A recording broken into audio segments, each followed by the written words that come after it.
தவசிக்கீரைங்க. தவசிக்கீரை நடவு செய்ய போகிறோம். இதோட பயன்கள் என்னங்கிறத நம்ம அடுத்தடுத்து பார்க்கலாம். இன்னைக்கு தவசிக்கீரையை நடவு செஞ்சிடலாம். இது ஏற்கனவே நான் மண்கலவை ரெடி பண்ணி வச்சுருக்கேங்க. அந்த மண்கலவையில் நடவு செஞ்சிடலாம்.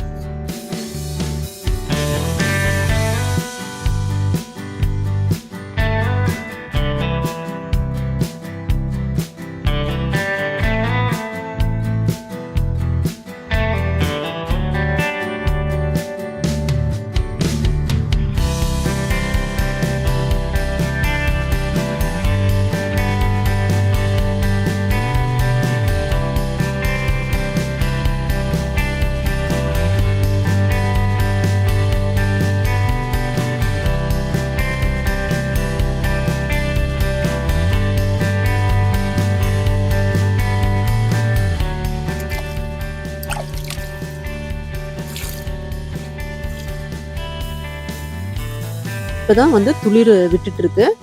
இப்போதான் வேர் பிடிச்சி இப்போ இந்த புதிய மண்ணில் இப்போ துளிர் விட்டுட்டு இருக்குங்க. இனி இதோட வளர்ச்சி கடகடன்னு வந்துடும். தவசிக்கீரையும் நல்லா வளர ஆரம்பிச்சிருச்சுங்க. வச்சதை விட நல்லா வளர்ந்துட்டு இருக்கு பாருங்க. இப்போ இனி கீழே இருக்கிற அந்த கீரைகள்லாம் எடுத்து யூஸ் பண்ணலான்னு இருக்குங்க. ஏன்னா அந்த இலைகள்லாம் எதுக்காக வேஸ்ட் நம்ம பண்ணணும். 15 நாளைக்கு ஒரு முறை நம்ம ஊட்டக்கரைசல் ஏதாவது கொடுத்துடணுங்க.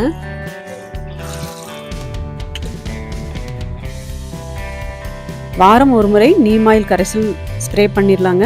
சின்ன செடியாக இருந்தால் 1 லிட்டர் தண்ணிக்கு 3 ml, பெரிய செடியாக இருந்தால் 1 லிட்டர் தண்ணிக்கு 5 ml நீம் ஆயில் மிக்ஸ் பண்ணி நம்ம ஸ்ப்ரே கொடுத்துடலாங்க. இந்த நீம் ஆயில் ஸ்ப்ரே கொடுக்கறதுனால செடிகளை நோய் தாக்குதல்ல இருந்து நம்ம பாதுகாக்கலாங்க.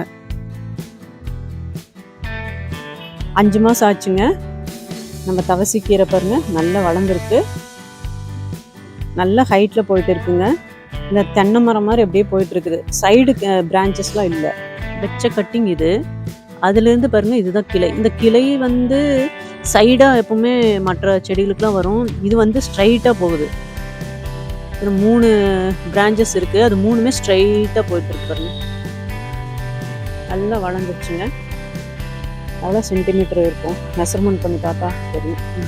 நல்லா போயிட்டு இருக்கு பாருங்க. இப்பவும் பாருங்க நல்லா வந்துருச்சு. நல்ல ஹைட்டில் போயிட்டு இருக்கு. நீ இந்த கீரைகள் கீழே இருக்கிறதுல பழுத்து பழுத்து விழுகுது வேஸ்ட்டாக. இதை எடுத்து நம்ம யூஸ் பண்ணலாங்க.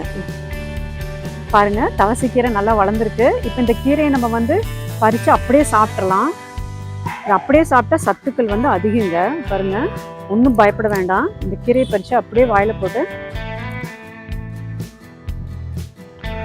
கொஞ்சம் புளிப்பா இருக்கிற மாதிரி இருக்கு. நல்லா இருக்கு. இந்த கீரையை நம்ம சூப்பு செஞ்சு சாப்பிட்லாம், துவையல் செஞ்சு சாப்பிட்லாம், சாம்பாரில் போட்டு சாப்பிட்லாங்க, கூட்டு செஞ்சு சாப்பிட்லாம், அப்புறம் கீரை வடை போட்டு சாப்பிட்லாம். இதில் இந்த தவசிக்கீரை மல்டி விட்டமின் நிறைஞ்சதுங்க. Vitamin A, B, C, D, K இந்த மாதிரி நிறைய விட்டமின்ஸ் இருக்குது. இதில் கால்சியம் இருக்குது, பாஸ்பரஸ் இருக்குது, அயன் இருக்குங்க. இது கேன்சர் செல்களை அழிக்குது இந்த தவசிக்கீரை. அப்புறம் பார்த்தீங்கன்னா ரொம்ப அனிமிக்காக இருக்காங்களா, ஹீமோக்ளோபின் லெவல் கம்மியாக இருக்கிறவங்க இந்த கீரையை சாப்பிட்லாங்க. அப்புறம் இந்த மாதவிடாய் பிரச்சனை இருக்கிறவங்க சாப்பிட்லாம். இதில் வயிற்று புண் சரி பண்ணுது இந்த கீரை. இது ஒரு மூலிகை கற்பகம்னு சொல்லலாம் இந்த கீரையை. பொதுவாக கீரைகளில் எல்லா கீரைகளிலும் இருக்கக்கூடிய சத்துக்கள் இந்த ஒரே கீரையில் இருக்குங்க. இந்த ஒரு கீரை சாப்பிட்டாலே போதும், எல்லா கீரைகளிலும் இருக்கக்கூடிய சத்துக்கள் நமக்கு கிடைச்சிடும். இந்த கீரையில் பாருங்கள், இதோ இந்த கீழே பார்த்தீங்களா ஒரு மெரூன் கலரில் சின்னதாக பூ பூத்துருக்குதுங்க. இந்த பூக்கள் காயாக மாறும். காய்கள் வெடித்து அதுலேருந்து இந்த செடிகள் உருவாகும். நம்ம இந்த தண்டு பகுதியை அப்படியே கட் பண்ணி இந்த கட்டிங்ஸும் நம்ம வைக்கலாங்க. கட்டிங்காகவும் வைக்கலாம், அதை விதைகள் மூலியமாகவும் வைக்கலாங்க. நான் இது அக்ரியிலேருந்து வாங்கிட்டு வந்தேன்.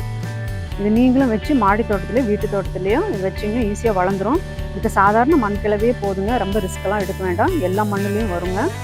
இதில் பூ பூக்கிறது தான் ஆரம்பிச்சிருக்குங்க. இது நான் விதைக்காக விட்டுருக்கேன்.